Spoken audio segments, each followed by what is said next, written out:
Good evening, everyone. My name is Anne, and it's quite funny that I'm speaking tonight. For the last 2 months, maybe, I was sitting in church and sometimes thinking about, I could speak about do a little thing before communion. Just because I'm an outdoor instructor. I don't know if you guys know, but I work kayaking, and I teach people rock climbing, and I drop them down cliffs, and I think there's a photo of me maybe, but so there's a lot of parallels between the outdoors and risk taking and then our faith. But anyway, so then I was like, nah, if God really wants me to speak, then Pastor Roger has to ask me. And then he approached me like last week and asked me if I wanted to give a testimony, and that wasn't exactly what I was planning on doing. So I was like, God works in mysterious ways. And then I had that why not moment that Peter was talking about last week. Why not?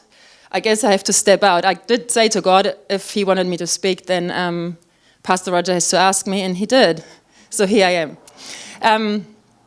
First, when he asked me about my testimony, I wasn't too sure. I was like, that's not much to say.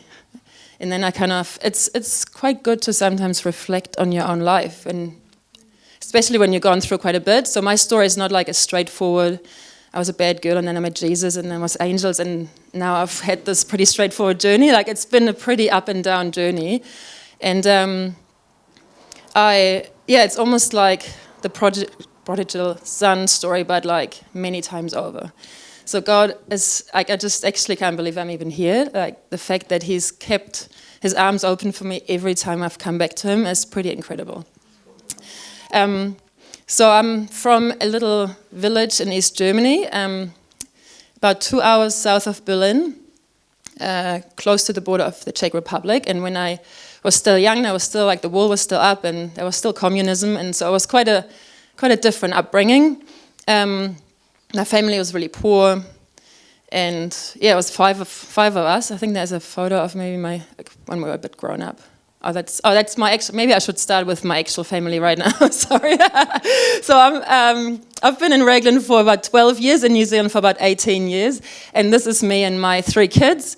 And the next photo is my whole blended family that I have at the moment. So me and my husband Gene and his 2 older kids, and then our kids together. So that's us. But anyway, I'm from East Germany, Jean's from Australia. And we've met, and now we're kind of this, I'd say, curdled family more than blended, but we're getting there.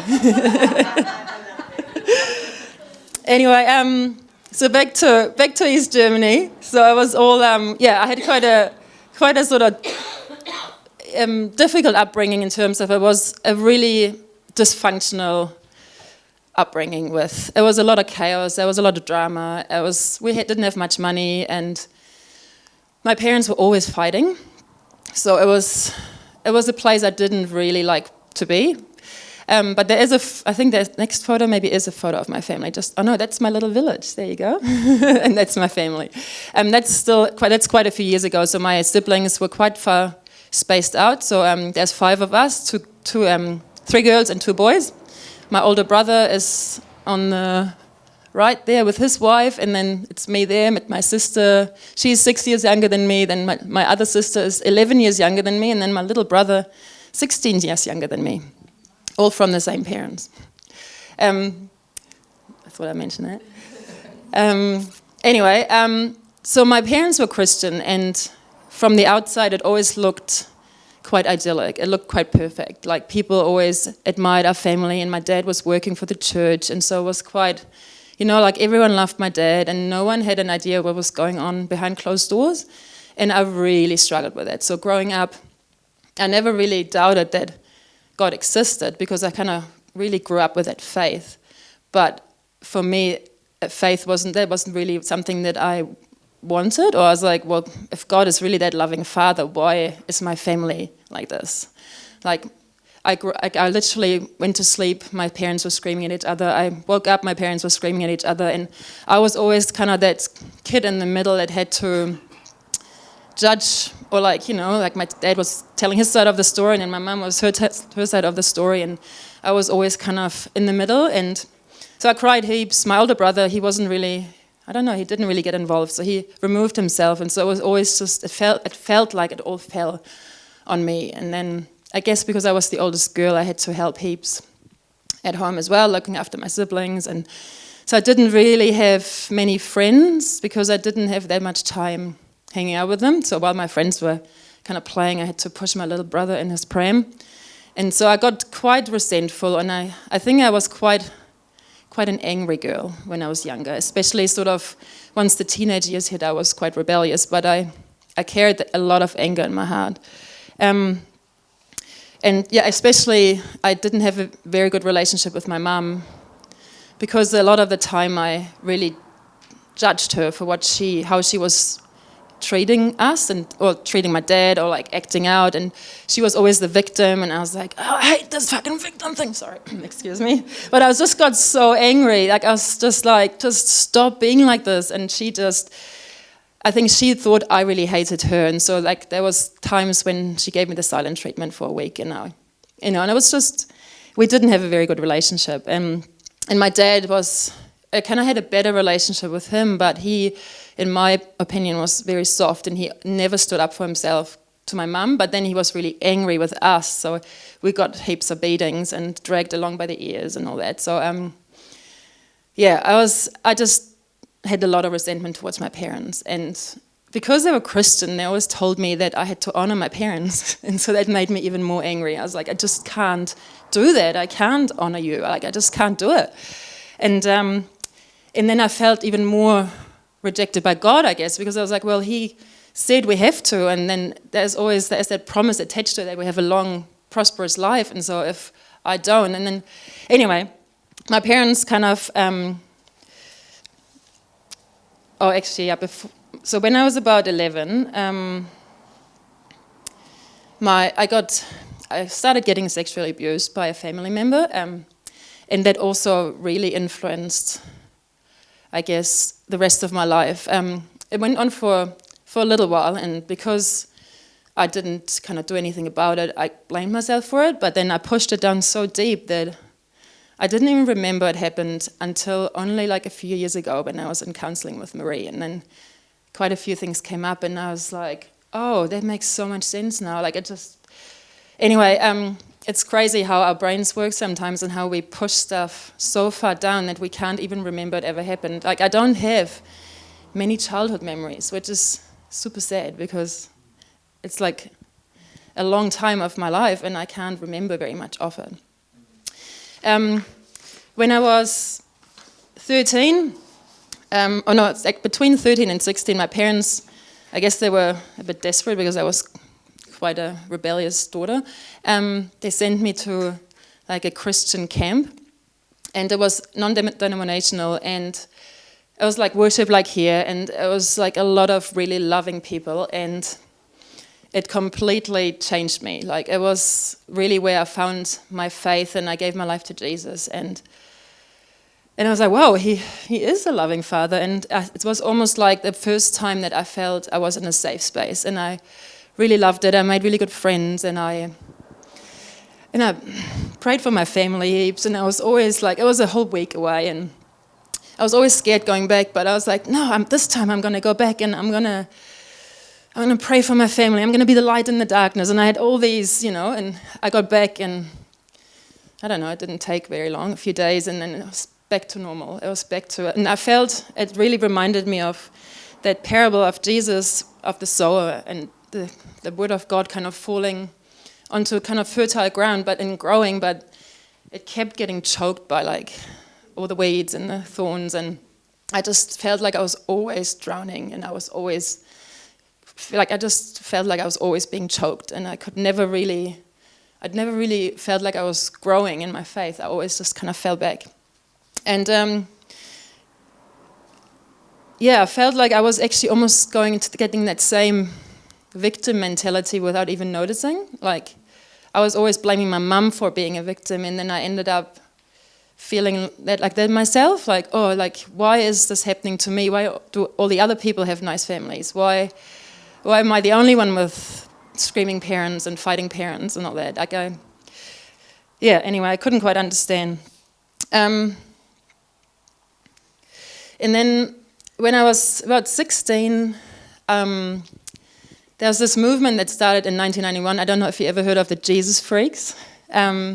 So it was this big Jesus movement that started in 1991, and there was a lot of punks that kind of found Jesus and didn't really fit into the churches.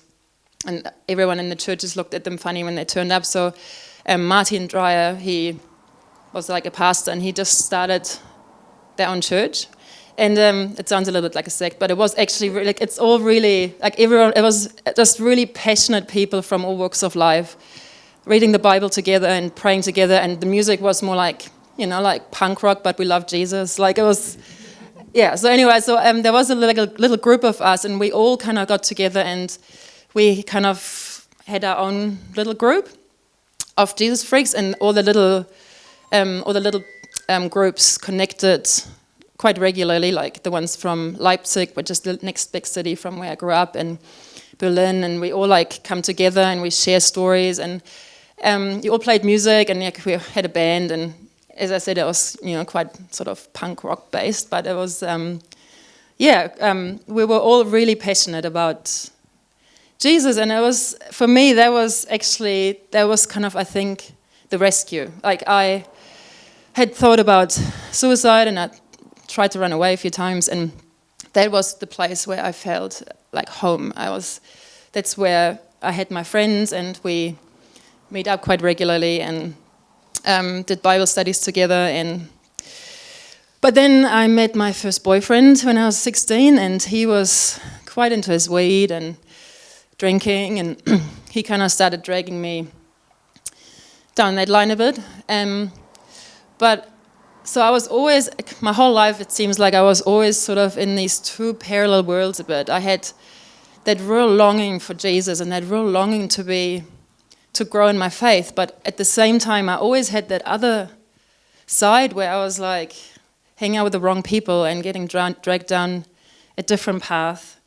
And I didn't even really like smoking weed that much, but I did it anyway because he did it, and then had a few bad trips, and I got quite resentful towards him as well. And so with my family all chaotic and not actually really a good relationship with my boyfriend, when I was 18, and as soon as I finished school, I pretty much just bailed and I went to Ireland. And that's quite a big deal for an East German girl. Like no one there, actually, like traveling is not like here that you do your big OE, like not in East Germany, like no one really leaves. Like all my friends are still there. But I just needed to get away, and so back then there wasn't really the internet to do much research, and like it was all still, so I just kind of went over to be an au pair, and I worked for a family, and I looked after two little kids. They were 1.5 and 3.5 years old, and lived in this tiny little village on the west coast of Ireland, and it was really beautiful. But again, Ireland, you probably all know, there's a lot of drinking going on, and even though the people are super friendly and I made some really good friends, I also did a lot of partying, and my faith kind of got forgotten about a little bit. Like I was just in the full rebellious stage at that stage. And so I had a couple of boyfriends there, and my second boyfriend that I had there, he owned a pub, and he was 10 years older than me, and we'd stay in the pub till 6 in the morning, and then I'd stagger home in the daylight, and it was pretty bad. Like I was still a good au pair, I think. Like my host family liked me, and I did my best doing the job and all that. So I don't think I was just drunk the whole time. But Anyway, so my because it was a different diet and all of that. So my and back then you didn't have the internet to post photos. So I sent a few photos home to my mum in a letter, and then I got a phone call a week or so later, and the first thing she said to me was like, "Oh, you've gotten fat." Because I had gained maybe 10 kilos, not even noticing, just because it was just a different diet to what I was used to, and I probably wasn't as active as I was when I was younger. And that hit me so hard, I can't even explain it. And then I looked at myself and I was like, oh, yeah, I am fat. And I stopped eating, and I kind of became really obsessed with just going for long runs every day and just eating no food and got pretty fatigued and tried to hide it, and my host family got a bit worried about me, but I was pretty good at hiding it for a while, but I did lose a lot of weight in a quick period of time. And it took me quite a few years to get back to normal eating. It was like a mix of sort of anorexia/bulimia, and I stopped. Like I did eat again, but like the vomiting thing took me quite a few years to actually to really enjoy food again and eat it without thinking about the calories I'm just consuming. In that time there, I still kind of craved, because whenever I was close to God, that's the only time I ever felt safe and I ever felt home. And so when I was there, I still tried to read the Bible, and I tried to get kind of that back what I was, but I couldn't. I looked at the Bible and I just had there was just nothing. And it was almost like that. It reminded me a little bit after that parable of Jesus. It was like that: though seeing, they do not see; though hearing, they do not hear. Understand. I just couldn't understand the word of God anymore. It was like it was shut for me, and I guess I just run so far away from Him. Anyway, I left Ireland, and that was the end of me and my boyfriend. And then I decided to study medicine in Munich, which is at the south of Germany. It's about 5 hours away from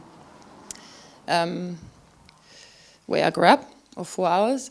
My idea was to do Doctors Without Borders one day. I really wanted to go into the third world countries and help. But I loved my studies. I was really good at it, and I passed every exam.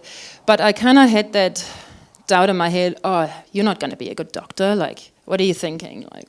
What decisions are you going to make? I guess growing up in that household that I grew up, I had no self-esteem, and I just couldn't really see that I was good enough to make good decisions. And so I kind of, in my life, I made a lot of decisions based on that fear, that doubt of myself. And so I decided not to go through with it. And I was like, oh, maybe I'll just become a primary school teacher instead. Because I kind of went past this primary school I did every day on my way to uni. And then one day I just kind of called in and I said, can I do an internship? And I kind of stayed there for a few weeks. And I was like, oh yeah, that's actually quite cool. And instead of moving closer to home like my mum really wanted, I ended up moving quite spontaneously. I hitchhiked real spontaneously down to the furthest city down south to study there. And Freiburg is a beautiful city, sunniest city in Germany, close to France and Switzerland, in that corner down the bottom. And I kind of got there hitchhiking, just managed to enroll myself. That was all really spontaneously, I only called my family after the fact. And then I was kind of in the city, and I was like, oh, I don't even know where I'm going to stay. And so I looked up the Jesus Freaks of Freiburg and just rang up one of them. And she was like, oh, yeah, come and you can stay with us. And that was kind of the beginning of that journey. And so I studied bilingual teaching, and my main subject was English. And so, I was, my faith kind of got rekindled again. I hung out with the Jesus Freaks there, and we went to these festivals. I don't know. It was a festival called the Freakstock, which is all the Jesus Freaks together, and it was at the peak over 7,000 people. It was pretty amazing. But again, I soon kind of started this whole two parallel life thing again, where I met quite a few anarchists, and I kind of got sucked down the left wing quite a bit, sort of the Antifa. I mean, growing up in East Germany, it was there's a lot of Nazis there, because after the wall came down, they had never really seen any foreigners, whereas West Germany, they had brought the Turkish people and the Italians in, and so they were used to having all these foreigners, whereas East Germany didn't. So it was a lot of Nazis around us when I grew up, and so I didn't like that. And so when I kind of met all these Antifa people, which anti-fascist people, I kind of started hanging out with those people, and again, heaps of them were punks, and we had lots of underground hardcore parties and all that. but there was also lots of good thing about, like, there were all like really good people with good intentions. Like we went like dumpster diving and then cooked like big meals for all the homeless people on the street, and there was a lot of people with good hearts. But then there was when I went on a lot of protests, and I started playing for this political samba band, and we'd like break through police chains, and like it was quite radical. But for me, it was more the black bloc. Like some of my friends were quite radical, like throwing bricks, and like and I just couldn't quite. Like I just felt like a fraud. I didn't really know where I belonged. I had my Jesus, like my Christian friends, and then I had the other friends that throwing bricks at shops. And so I was kind of in the middle, and I was trying to make it work, but I couldn't make it work. And so again, it was that feeling of I really want to belong somewhere, but I didn't really belong anywhere because I couldn't really grow in my faith with the other side to the story, if that makes sense. But I didn't back then. I just couldn't quite figure it out. Like I was this whole like I just couldn't surrender to God completely. It was just I don't know what it was, but it was that divided heart that stopped me growing. And yeah, there is that Bible verse. When it's funny because I only really realized that now. Like when I actually thought about my story. I thought about this divided heart thing, and before I was like, I don't know why I'm not growing in my faith. But now I'm like, oh, that's what it is. It's because I had a divided heart. And it says in James 1:8 and James 4:8, a person with a divided loyalty is a wave of the sea and unstable in all they do. And that's how I felt. I felt like a surfboard with no fin, like just kind of drifting along on the waves and not really going into any direction, spinning around and hitting my head against the brick wall, it felt like.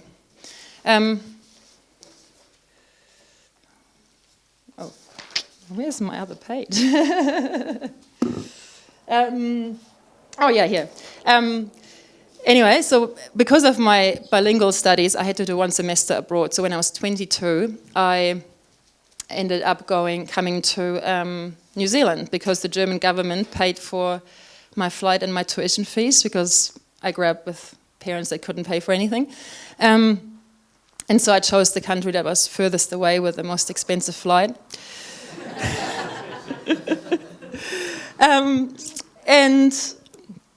So I pretty much met Mark, my now ex-husband, on the third day I was here, looking for a place. I was in Hamilton studying at the University of Waikato and looking for a flat.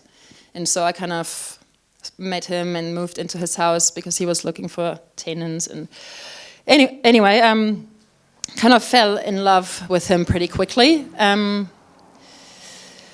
It was from the start not a very good relationship. It was quite abusive. But I got sucked in really quickly. He was a bit of a narcissist. So like the whole love bombing thing was happening and I felt really loved. And then, he was also really into his drugs and his alcohol. And it felt like I was just going down the same path again. My studies were pretty successful and I went back to Germany after that semester just to do my final exams in my dissertation. And I wrote that about the Islam, actually, and interreligious dialogue, which was quite interesting, if anyone wants to talk about that one. Probably quite, especially now with everything going on, it's quite interesting I chose that subject. So then Mark came with me, and I hadn't actually realized that he'd been cheating on me heaps in between, and then he kind of asked me to come back to New Zealand, and I wasn't sure. And then I was like, okay, yeah, sure, I'll come back. So I kind of left everything behind and took one backpack and moved to New Zealand permanently. And at the beginning, everything was kind of going good. But then very quickly, things got really messy. So we moved down to Tongariro National Park, and that's where I ended up studying outdoor education at OPC, the Outdoor Pursuit Center down there. So he was working as an instructor there, and then I started volunteering and studying, and then ended up working there as well, and then worked up the ski field for a season. And as you can imagine, there was lots of drinking and lots of partying. But I was a snowmaker, so I had to get up at 2 every morning, because we started from 3:30 in the morning to 3:30 in the afternoon. So that was probably a good thing. So yeah, it was. I mean, the outdoors have always been a place for me where I felt the most connected with God, and in a way, I think that also again was God speaking to me, and He's been holding my hand the whole way through, and I can see it now. Even though at times I felt so lonely, but when I was like my big love for the bush, I love the bush and I love being in the bush, and just in there I feel at peace. So whenever things were going badly, I just took my ID book and I went into the bush and did some plant ID and felt at peace. And I guess there was God connecting with me again. And then I moved to Waitomo and I worked for Blackwater Rafting for 4 years in the caves. Didn't really go to any churches, there was nothing really there. And then when I was pregnant, and I became pregnant with Johannes, my oldest son, it was a bit of an accident, a bit of a slip-up. We were actually split up at the time, because we kind of split up and got back together and split up and got back together. But then because we had... Oh, sorry, no, that's not the right image. I don't actually have a... So. Oh, sweet. Oh, you can't see anything. Oh, sweet. Yeah, I don't have a photo of him as a baby, but so we moved to Raglan and we bought a house here, and yeah, and that was my start of my journey in Raglan, and my relationship with my husband went downhill really quickly, and in the end he was just drinking lots and came home from work and didn't even talk to me and just sat down on the couch and binge watched Netflix and told me my food was crap that I was cooking, and it was in the end we were not even flatmates, we were just existing next to each other. And I started coming to Surfside, and Roger and Cheryl helped me heaps through that whole time, kind of when I ended up leaving the relationship, and I started having that burning desire for God again. I felt so lost, and I got baptized as well. I can't remember how many years ago, but got baptized with Surfside Church and saw Marie and started counseling with her. And yeah, it was quite a full-on time for me, with like single parenting my kid and not having many friends, because I moved to Raglan kind of when he was just born. Like I was still pregnant, but like then he was just born, and I kind of hadn't met no one and had a little baby and all that.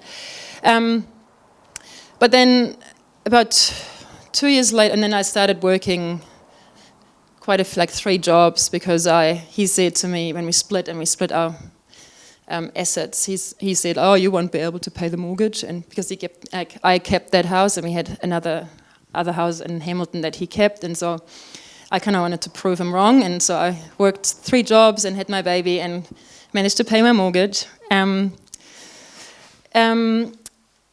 then I met Jean, and it was all really messy, because he has his 2 kids, and there was still an ex that they had split up like 6 years before, but it was a lot of years of a lot of pain and a lot of trying to blend something that wasn't really blending. That's why I called it curdled. His kids really hated me. They didn't want me in their lives. And so I was, again, it was like that seed just couldn't grow, because I was just choking in all these weeds all the time. But now I'm coming to the part with a breakthrough, because at some point I just decided that it needed to change. And it probably started when my dad got diagnosed with stage 4 cancer 2 years ago in October. And they said like he has a few weeks. And so I quickly flew over. And it was a really emotional time. He went really downhill really quickly. And he was on a lot of morphine, so he was in a lot of pain, and he was really grumpy. And that whole idea of like hanging out with your loved ones just before they die, and you tell stories and all that, it was not like that. It was just a lot of like he was so grumpy and just wanted to argue the whole time. And my mum was looking after him because she's a nurse, and so she was actually caring for him, and so it was really difficult for her. And that was the first time in ever that I didn't argue with my mum. I was there for 3 weeks. Normally I couldn't even be at home for 2 days, and we started arguing and I'd leave. And I was there for 3 weeks and we didn't argue, and for the first time we had conversations about my childhood, and she wouldn't just get defensive and I wouldn't just get defensive, and we connected and we prayed together, and we even had a couple of communions with my dad, like the three of us. And even though he was dying, it was the most healing thing that I ever experienced. And it's pretty amazing how God can take something so cruel, and maybe he was dying of stage 4 cancer, to bring all that healing. And there's a photo of me and my mum, I think, wearing like these face masks. The reason I put that there is because we never had fun together my entire life. And so I just brought these face masks, like, Mum, let's put the face masks on. And we were laughing together, and we had never laughed together. And it was incredible. Like, I left there and I was like, wow, I can actually wholeheartedly forgive my parents, and I can honor my parents.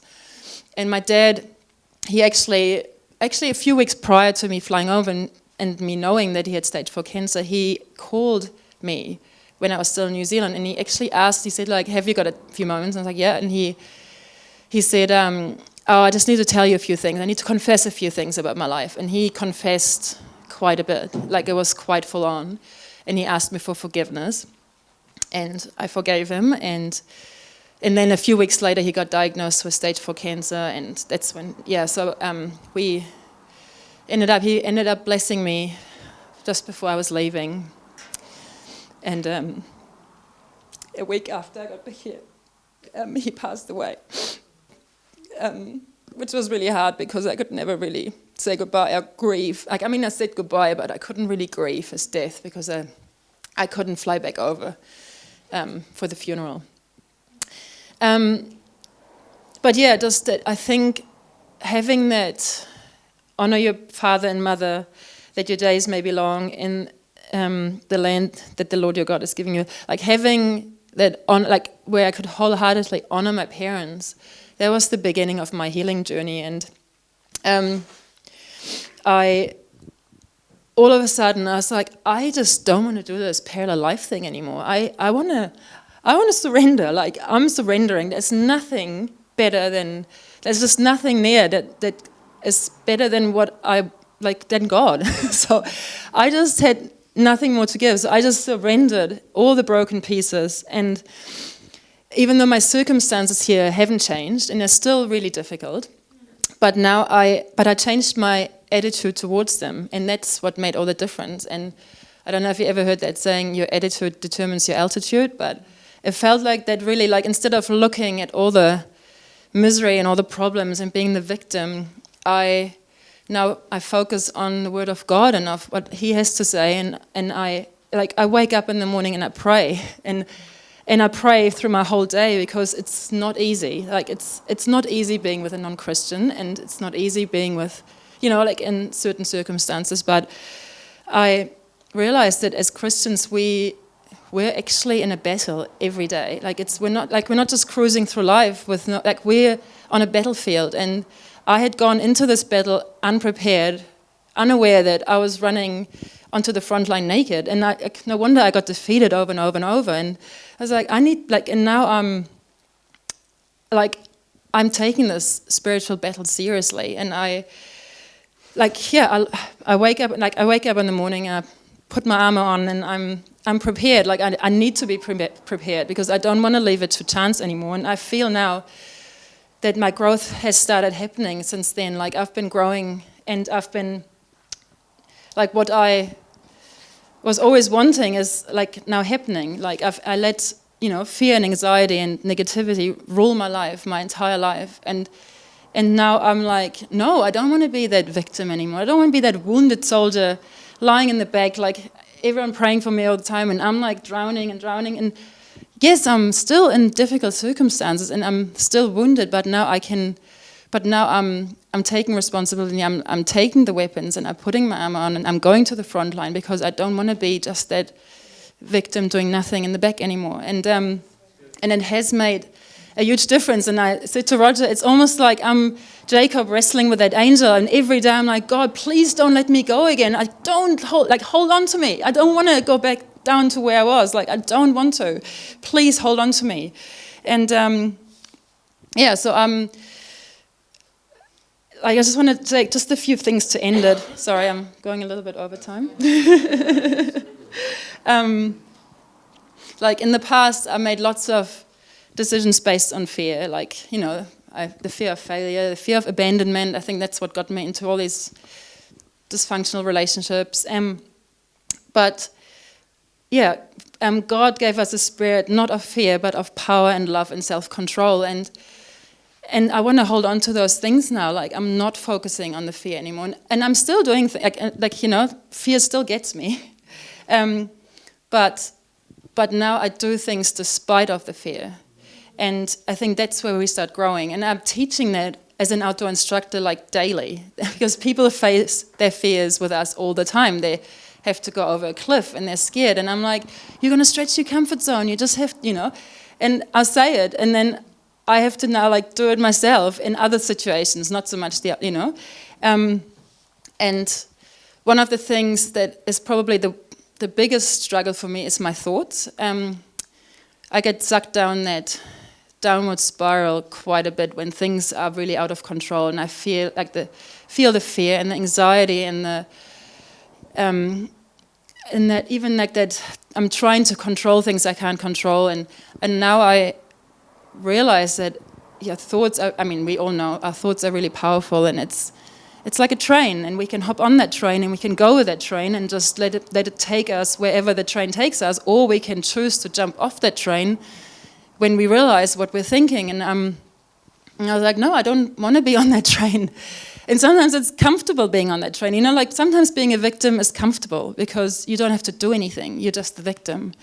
But if you actually jump off that train and take responsibility for your life, it's so much more empowering.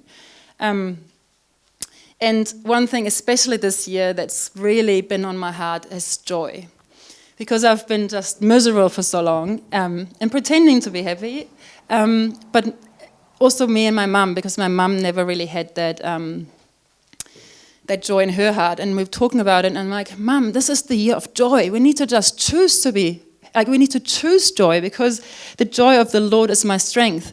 It's like the joy of the Lord is my strength. This is not like we can be happy when you feel like it, or you can choose to have that joy despite your circumstances. And that's what I'm choosing now every day. I'm like, no, I'm not going down there.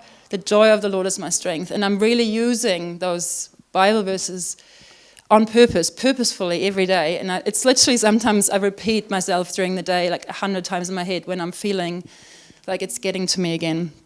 I'm kind of seeing myself now as this little vessel that has been really broken and had lots of cracks in it, but I'm giving God that vessel with all the cracks in it, and I'm asking him to fill it with the light so I can be out there and all his light can shine through me. And it's like 2 Corinthians 12 verse 9, my grace is sufficient for you, for my power is made perfect in weakness. And that's why I say to God, I'm not perfect, and I'm struggling. I am struggling daily, but God's power can be, can actually, or his light can shine through me in my weakness. And that gives me hope, because I don't have to do it all by myself. I don't have to be strong all by myself. I've got God to be strong for me and with me and give me that strength that I don't have. And it's like, all those songs we sang, I was like, that's like my life, that sums my life up so perfectly. I'm not sure who chose them, but it's like,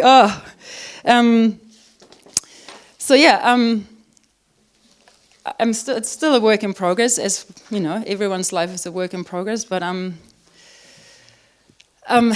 I'm not letting go. I'm holding on. And I just want to finish with this Bible verse, Philippians 1:5-6. He who began a good work in you will carry it on to the completion until the day of Jesus Christ. And that for me is like, he never let me go. Through all that time when I was running away from him, there was the promise, and I had actually read that quite a few times throughout my life. And now I'm like looking at it, and I'm like, he wants to complete his work with me, and it's pretty incredible. And I've got this picture of, I don't know if you ever heard that, or I've ever heard of that picture where we look at our life and it sometimes looks so messy and chaotic, but God's looking at it, it's like a weaving, and God is looking at it from above, and he's actually creating a perfect embroidery. And so there's that last picture, maybe if you pop that up. Although the threads of my life have often seemed knotted, I know by faith that on the other side of the embroidery, there's a crown. And I'm going to finish with that.